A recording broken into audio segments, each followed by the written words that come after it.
allons-y, quoi. Personne n'écrit, personne n'a... Vous écrivez que sur Facebook? Non? Oui. J'aimerais savoir ce que vous pensez de Facebook. Bah, moi j'y suis, j'en ai même 2 comptes, tu vois. Mais c'est très... Oui, j'ai Cespedes Vincent et Vincent Cespedes. Et en fait j'avais d'abord Vincent Cespedes, ils m'ont bloqué mon compte parce que je faisais trop de pubs ou je sais plus quoi. Ou je me connectais avec plein d'inconnus trop vite, je sais pas quoi. Donc ils m'ont coupé mon compte, j'ai dit ah non ils m'ont coupé mon compte, ça va pas, donc j'en ai pris un autre, et puis après ils ont réouvert le premier compte, et voilà j'en ai 2. Et donc moi je l'utilise professionnellement, c'est-à-dire que je mets pas du tout de trucs personnels. Je mets, regardez, je mets les articles que j'ai, l'actualité, les films, tout ça. Donc j'en pense quoi de Facebook? Je pense que c'est extraordinaire, ça dépend de l'utilisation que vous en faites, quoi. Je pense que vous êtes, vous, quand je vous observe, hyper dans l'étalage de votre vie privée. On dirait un confessionnal de télé-réalité, sauf que la vie, c'est pas la télé-réalité, quoi. Donc on sait un peu tout de vous, on sait tous vos amis, par exemple, c'est hallucinant. Moi, j'ai pris tellement de faux amis qu'on ne sait plus mes vrais amis. J'ai pris 3000 personnes, je dois avoir 500 personnes que je connais très bien, enfin bien, en tout cas. Donc j'ai noyé tout ça dans du faux.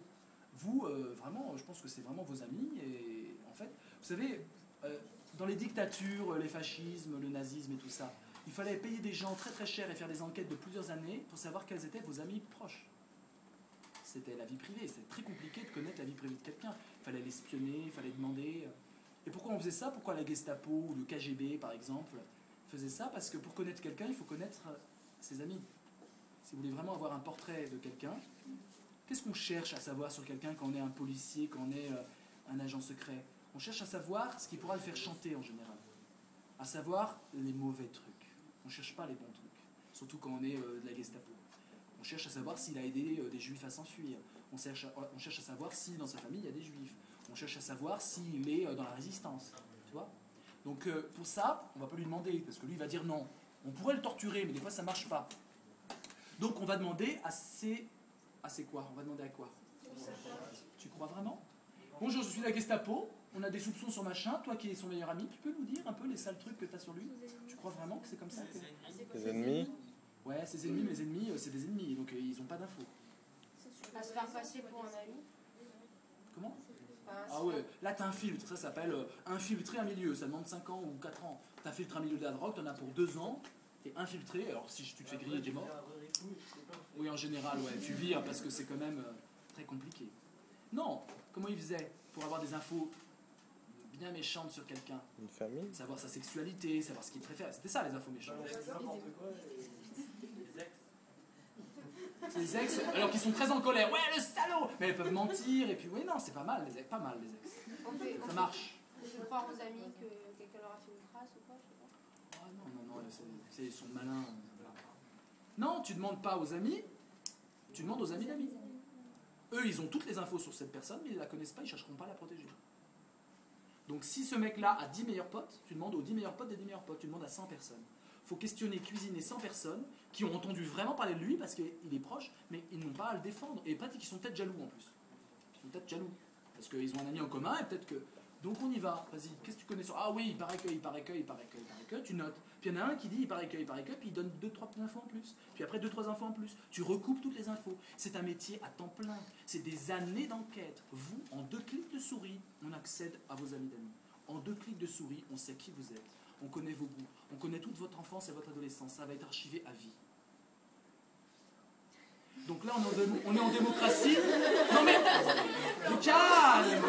Nous sommes en démocratie. Non, c'est faux. Les recruteurs utilisent Facebook pour recruter des... Ouais, Claire, c'est faux. Ouais. Vos patrons vont direct aller voir votre page et vont tout gober.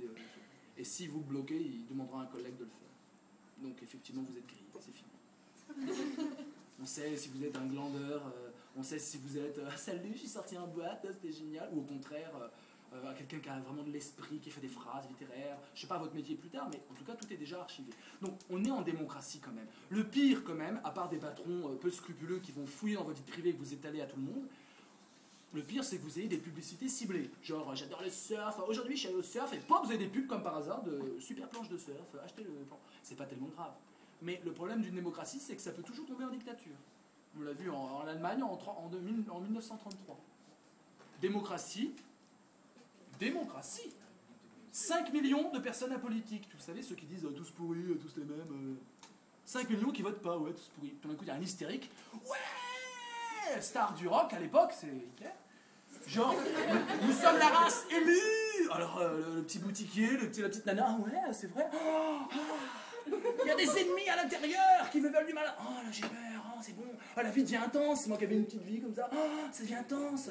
Ah, c'est pas tous pourri, il est pas pourri du tout, lui. Moi qui connais rien à la politique, qui ne sais même pas ce que ça veut dire, je vais voter pour lui. Hitler a mobilisé 5 millions d'apolitiques. C'est ce qui a fait tomber une démocratie en pleine dictature. Victoire d'Hitler, en pleine démocratie. Qui nous dit que demain, vous qui êtes une génération, la plupart, où vous allez peut-être pas spécialement voter tout le temps, en tout cas peut-être pas vous, mais en tout cas il y a beaucoup d'abstention en ce moment. Imagine une personne totalement hystérique qui déchaîne les passions, et qui a un discours de haine, et du coup on a peur à la fois, puis on est fasciné, et à la fois, la vie devient super intense quand on le voit à la télé, et puis qui dit il y a de l'ennemi intérieur, toujours de l'ennemi intérieur pour qu'on s'en aille, il y a des gens méchants qui viennent voler notre travail, hein, des gens, en plus ils sont des méchants, comme si un immigré, un pauvre mec surexploité, je veux dire, qui gagne pas d'argent, qui vit dans un taudis, qui vide nos poubelles quand même, parce qu'on n'a même pas envie de les vider nous-mêmes, comme si lui, il a quitté son pays juste par plaisir pour nous voler notre plat. Enfin, toi, c'est juste un discours délirant. On est en discours délirant. Je veux dire, vous savez ce que c'est quitter son pays, même quand c'est difficile. On ne quitte jamais son pays comme ça. Chouette, tiens, je vais voler les choses en France, parce qu'en France, c'est bien. C'est délirant. C'est pas comme ça que ça marche. On quitte ses proches, ses amours, ses référents culturels, les gens qui parlent notre langue, pour aller dans un pays où on ne parle pas notre langue, où on nous regarde mal, etc. Juste pour voler quoi aux Français? Qu'est-ce qu'on va voler? On descend les poubelles et on vole. C'est délirant. C'est un système délirant. C'est une vision du monde, c'est une paire de lunettes totalement délirante. C'est pas comme ça que ça marche. On quitte un pays parce qu'on crève de faim, parce qu'il y a une dictature, parce qu'on est exploité, parce qu'on veut plus de justice, parce qu'on a des enfants vraiment à nourrir, et que là, pour le coup, quand on les nourrit pas, ils meurent. C'est pas simplement le pot de Nutella ou les céréales du matin, c'est juste... Et donc on se dit, la seule solution, c'est de partir. Et c'est un déchirement. Quand vous connaissez, quand moi j'ai beaucoup d'amis qui sont comme ça, déracinés, c'est un déchirement. Moi je les rencontre en leur serrant la main, c'est mes vendeurs de fruits, et je parle avec ces gens-là. Et après, on découvre un peu, c'est une paire de lunettes différente. C'est la galère totale. La galère. En plus, ils payent les impôts. Hein. C'est pas des gens qui payent pas des impôts, ils payent les impôts, ils aident, et ils peuvent même pas voter. Ils restent 10 ans en France, 15 ans, ils parlent parfaitement français parfois. Ils ont des enfants en France. Ils payent des impôts, mais ils n'ont pas le droit de vote. Je veux dire, ils sont juste... Et nous, on nous donne une paire de lunettes, par exemple, je ne dis pas du tout que c'est une dictature, ça reste une démocratie, il n'y a pas de problème. Mais, vous voyez, un discours se durcit un peu, mais vous continuez d'étaler tout ça.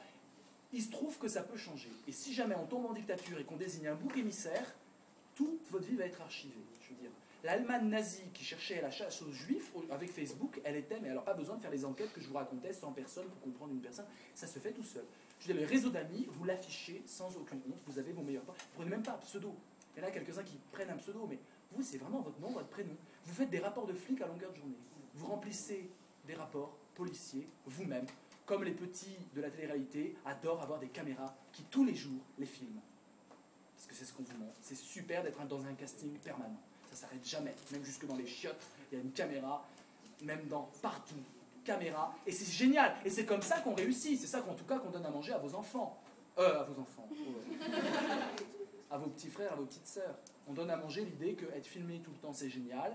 La télé-réalité, qu'est-ce qu'elle donne à manger comme valeur? Quelle est la paire de lunettes qu'elle donne? Une paire de lunettes en fait, toutes les émissions donnent une paire de lunettes. Vous pouvez voir. Il y a ça, l'idée de, on va s'exhiber, il faut s'exhiber pour réussir, il faut se montrer, ça je pense que vous l'avez déjà cette idée-là. Comment? Qu'il faut être comme ça.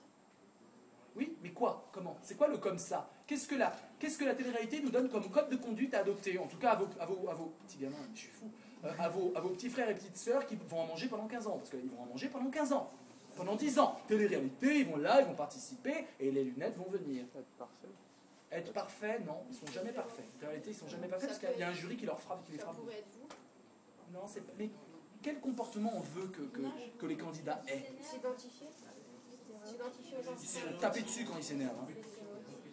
Ils sont punis quand ils s'énervent. Ils n'ont pas le droit de s'énerver. Est-ce qu'un mec a déjà pris une chaise et foutu la chaise sur la tête du jury?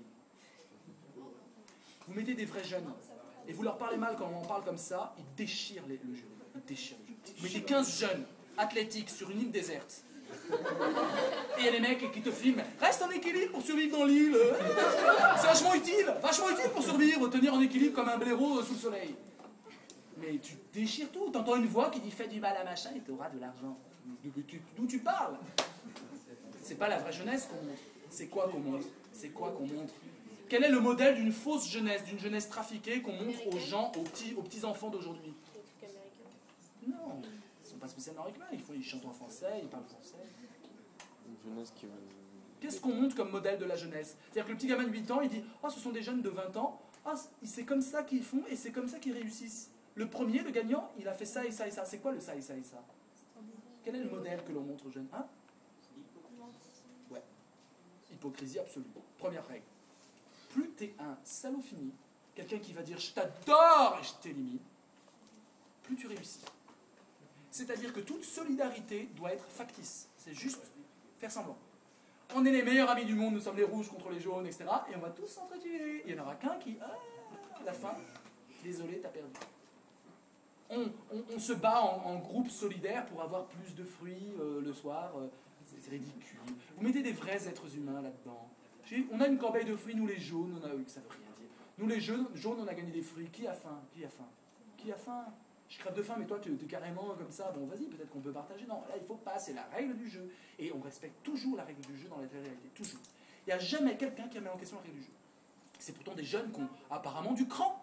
Jamais, c'est toujours « Oui, j'obéis. Oui, la voix. Oui, j'obéis. Oui, j'obéis. Je suis jeune et j'obéis. Je suis jeune et j'obéis parce que je réussis si j'obéis. J'obéis. Ah, j'obéis. Ah, le jury m'insulte. Ah oui, jury, j'obéis. Oui. » Dans ce cas-là, est-ce qu'il y a encore vraiment de l'humanité? Non. C'est ça. C'est des robots qui obéissent. C'est des larbins. On vous montre que finalement, il faut être des petits larbins pour réussir. Des gens qui désobéissent jamais. Des gens qui disent jamais non. Oui, oui, oui, oui, oui, oui. Et plus c'est idiot, plus vous obéissez. Enfin, pas vous, eux. Mais ils nous montrent ça comme modèle, oui. C'est pas un peu ce qu'on nous apprend à l'école?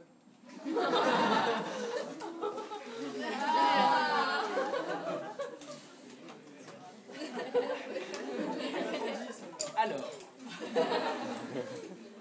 écoute, à l'école, oui, il est l'heure là déjà.